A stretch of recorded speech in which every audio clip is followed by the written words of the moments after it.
Today's video is on proportions. Before we start proportions, I want to talk about the word ratio. We've already looked at this. We've looked at this word when we looked at rational numbers, and we said ratio had to do with a fraction. But really, that's true. But let's look at another definition, and we say it's a comparison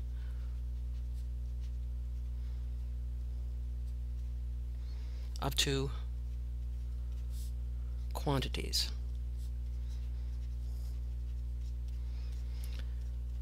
So let's say I look out at the parking lot at school and I say, wow, there's twice as many blue as yellow cars. So for every yellow car, there are 2 blue cars. Or I could say the ratio, so this is an example, I could say the ratio of blue cars to yellow cars is 2 to 1, right? And we've heard that type of thing. If you're a betting person, perhaps you know this even more. One way we can write this, we can write the ratio of blue to yellow as a fraction. There are 2 cars that are blue for every 1 that's yellow. But today's topic is on proportions. And proportions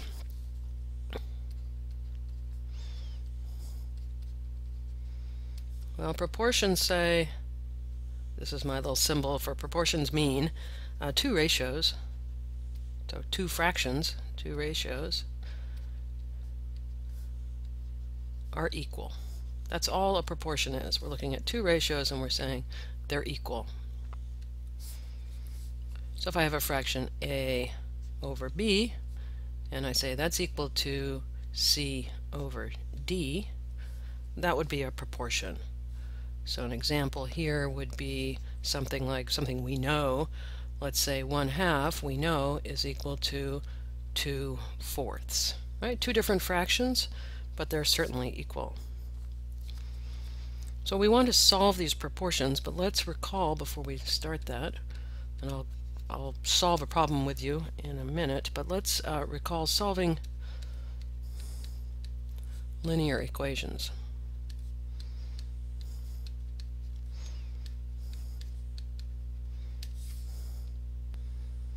So here's a linear equation. 3 over 4 is equal to x divided by 5. X divided by 5 is the same thing as x times 1/5. One way we found to solve this type of equation was to look at the lowest common denominator. The lowest common denominator here is 20, and multiply both sides by 20. When we do this, we find 4 goes into 20 how many times? That's right, 5 times. And 5 goes into 20, correct, 4 times. So when I multiply this out, I get 5 times 3 is equal to 4 times x, or x times 4. Right? And that gave us something that had no rational expressions in it. So we get 15 is equal to 4x. Dividing both sides by 4, we get 15 over 4 is equal to x. And normally we would say x equals 15 over 4. And that would give us our solution to that particular equation.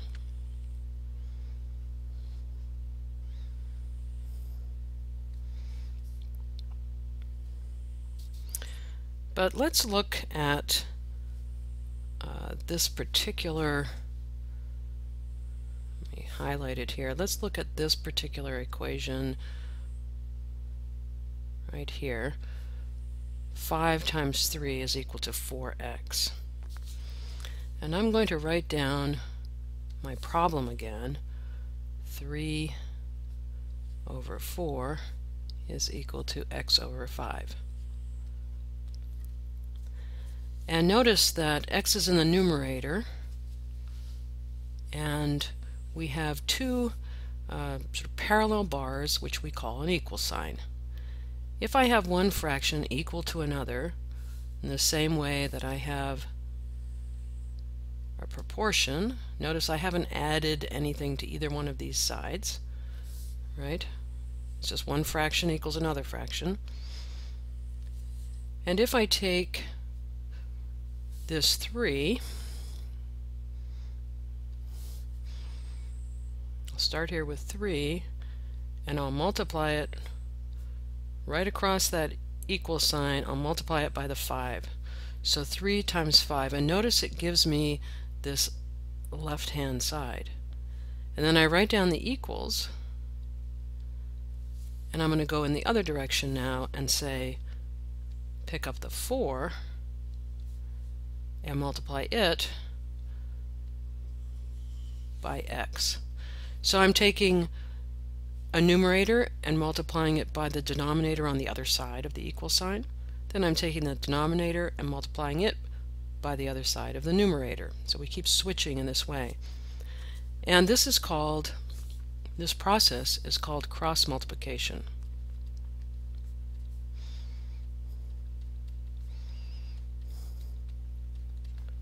A cross product is a different thing. We're going to call this cross multiplication. So notice what happens when I do this. I take the 3 times the 5, 3 times 5, and then I write down the equals, and then I take 4 times x, and I get 4x, and notice right here we're at the same place as we were above. It's a very nice way of doing this. Multiplying both sides by 5, multiplying both sides by 4 is essentially what we're doing. Let me show you that. So we had 3/4. It's not really magic. X over 5. If I take and multiply both sides by 5, right, these 5's will cancel because this is actually 5 over 1. And I'm left on this side with x. Over here, I have 5 times 3 over 4. Now, we've already solved for x, right? But we're going to cross multiply. So I'm now going to multiply both sides by 4. And when I do that, this 4 and this 4 will cancel out, and I'm left with 5 times 3 is equal to 4x, which is exactly where I was before. And yes, of course, in this case it's rather simple. We would just multiply both sides by 1/4 or divide by 4 to get x. But you can see there's really no magic in this cross multiplication. We just need a over b equals c over d, and we do what's called cross multiplication. I multiply the a times the d, write down the equal sign, b times c, and it works every time. I'm sorry, a times d. I wrote that down wrong, sorry. A times d is equal to b times c. Great. Alright, here's an example of a problem that is a proportion. This is a way to estimate the number of anything, really, but we're going to estimate the number of bass, fish in a lake. So you take 50 bass, you tag them, and then release them to the lake. And then time passes. They all swim around together. Some are tagged, some are not. Only 50 are tagged in the lake. We're going to assume all of them survive. And then after a little bit of time, when everyone's had a chance to mingle, we net some fish. And we look in the net and we find 108 bass, and out of those 27 are tagged. So from this we can estimate the number of fish in the lake. One thing we need are two ratios. So let's look at the ratio of the net and compare that with the ratio of the lake. Alright, and I'm going to put in the numerator, I'm going to put the number tagged, and I'm going to put the total number of fish in the denominator. So I'm always going to look at tagged versus total. All right, so this is almost set up like a rectangle with 4 pieces.